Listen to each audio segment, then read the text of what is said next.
les élèves puissent emmener leurs tablettes chez eux. Je crois qu'on a eu 180 tablettes. Bénéficier de cet outil, s'initier aux outils informatiques en milieu rural, je pense que c'est bénéfique. Quand on m'a appris que Juliette allait avoir une tablette avec l'école, je me suis dit, bon, je ne sais pas vraiment à quoi ça va lui servir en plus de ses bouquins. Ça fait maintenant plus de 30 ans que j'enseigne. J'utilise l'informatique depuis longtemps, j'utilise le vidéoprojecteur, je passe souvent des petits diaporamas pour présenter une image, pour corriger des exercices, voire pour préparer une leçon. La tablette apporte autre chose. On peut l'utiliser comme stockage de données, que ce soit des images, des fichiers sons, des textes à lire.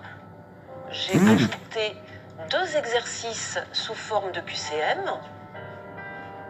Voilà, tout le monde a reçu son exercice. Naviguez entre votre document, votre traitement de texte que vous avez créé la dernière fois et votre questionnaire. Mettez votre casque, voilà, vous le branchez. Les manuels ne sont pas toujours conçus comme le veulent les professeurs et notamment on dispose d'assez peu de ressources sonores pour le latin.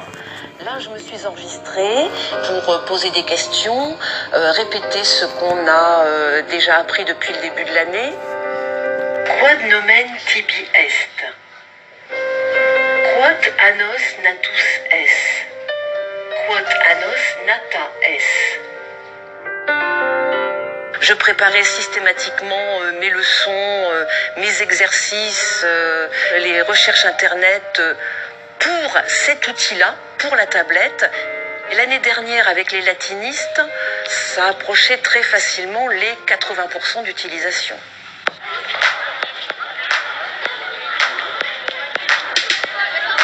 Moi, en tant que chef d'établissement, ça a développé une grande interdisciplinarité. Elles sont trop belles. Et puis en plus, elles sont fines et puis elles sont... C'est-à-dire que des professeurs de matières différentes se sont mis à travailler, ce qui n'était pas forcément le cas avant, ensemble sur des projets communs. Une petite révolution. En plus, il y a ma maman là. Bon bah salut. Ça va? T'as passé une bonne matinée?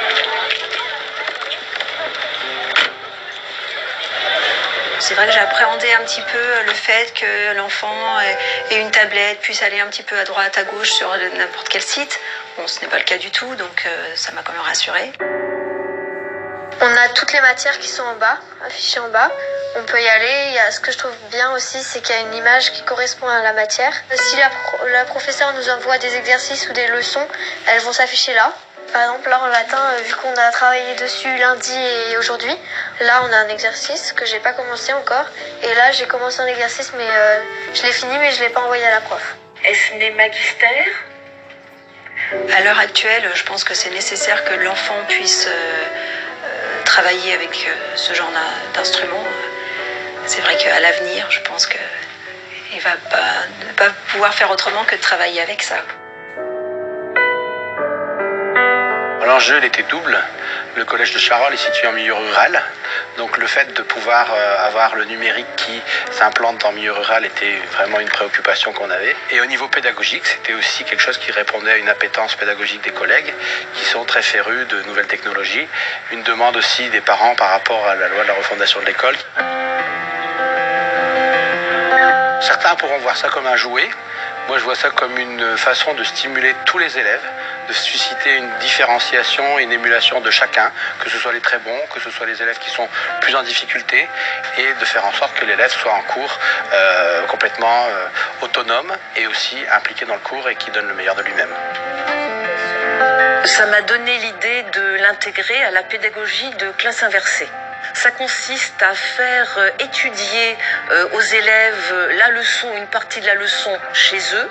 Les élèves qui ont bien compris la leçon vont tout de suite être lancés dans des exercices d'application. Et le professeur va pouvoir se consacrer à ceux qui ont moins bien compris et leur apporter une aide spécifique. C'est vraiment quelque chose qui permet de mettre tout le monde en situation de réussite avec les mêmes chances pour l'avenir.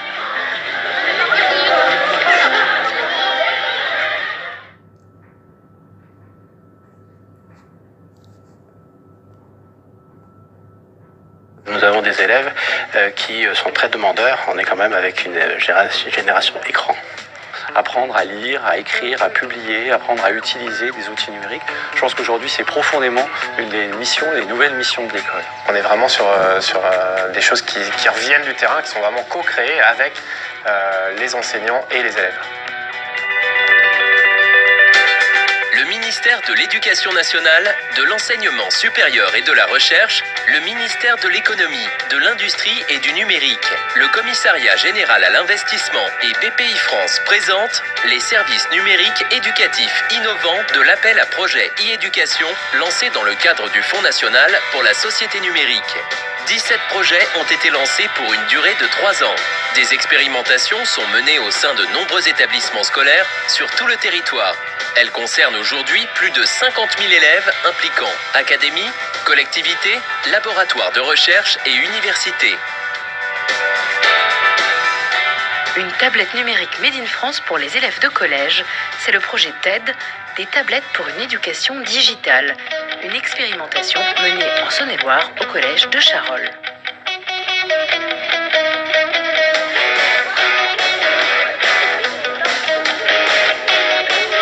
Au moment où les tablettes se multiplient dans les familles, mais aussi dans les établissements scolaires, se pose la question de la continuité pratique sociale, pratique scolaire, et on a là un beau lieu d'observation et d'expérimentation. Les élèves ont été tout de suite super emballés par les tablettes. Ils en ont souvent à la maison, et même ceux qui en ont pas en ont vu, en ont manipulé. Donc avec l'objet, ils sont très très à l'aise. La tablette est made in France, elle est saône-et-loirienne, elle a été fabriquée donc en Saône-et-Loire, et donc c'est quelque chose qui permet aux concepteurs qui au départ avaient l'idée de lancer une tablette culinaire d'avoir opté pour favoriser une utilisation pédagogique. L'objectif, c'est d'expérimenter une autre façon de travailler avec les élèves, de faire de la pédagogie avec le numérique, et ça a favorisé ici au collège justement une interdisciplinarité très intéressante. J'utilise ma tablette comme un manuel numérique. D'autant plus qu'avec notre tablette TED, il y a un manuel intégré. En latin, je l'utilise par exemple pour des recherches Internet. Dès qu'on en a besoin, on a une connexion Internet. On fait des recherches souvent documentaires, historiques, culturelles. Je m'en sers beaucoup pour les exercices systématiques de conjugaison, de déclinaison. C'est extrêmement pratique. Le numérique vise aussi à faire progresser l'école et à faciliter les apprentissages des élèves. C'est un des objectifs de cette stratégie, même si je reste, comme beaucoup, persuadé que c'est surtout la façon dont les professeurs utilisent ces outils et ces ressources numériques qui apportent une valeur ajoutée, une plus-value au numérique. Ça favorise la différenciation pédagogique.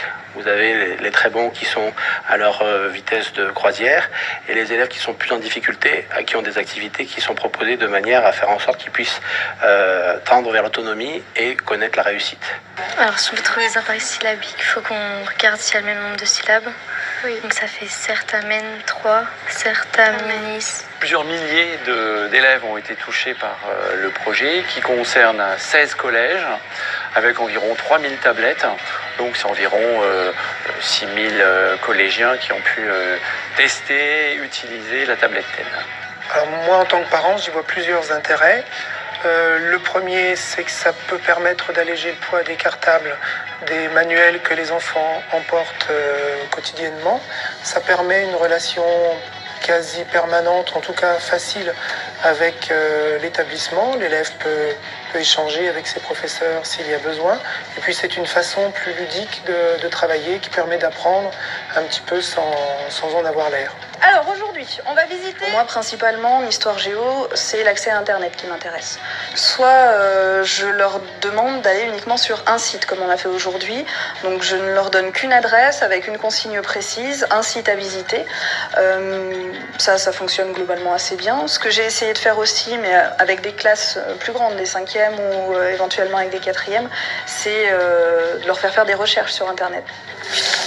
Oui. Voilà. Donc tu me dis que c'est le chapiteau, tu me dis où est-ce que vous le trouvez.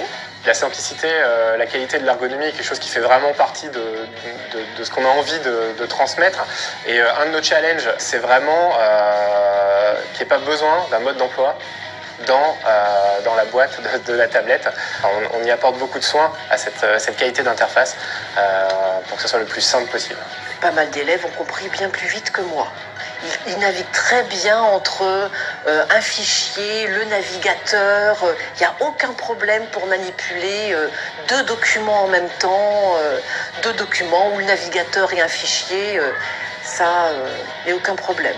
Là, en fait, on vient de trouver une reliquaire. Donc là, on zoome pour plus voir la tête ou les objets qu'il y a dessus. Il y a énormément de remontées d'enseignants, d'élèves et surtout beaucoup d'observations donc pour voir ce qui marche moins bien, les pistes d'amélioration.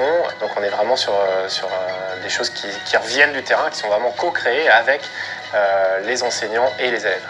On a plus envie de faire les exercices et c'est la technologie, donc forcément on est jeune, donc on aime bien, on aime ça quoi.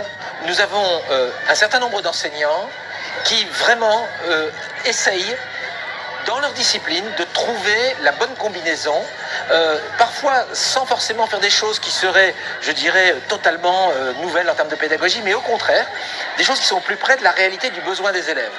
On le voit en langue, on l'a vu en histoire-géographie, on le voit en latin, on le voit dans plusieurs expériences. La perspective à court terme, c'est d'essayer de poursuivre. Et puis à plus long terme, oui, je rêve comme beaucoup d'une présence beaucoup plus forte d'outils et de ressources numériques dans les classes. On est assez nombreux à souhaiter un changement assez important dans l'école et dans les collèges.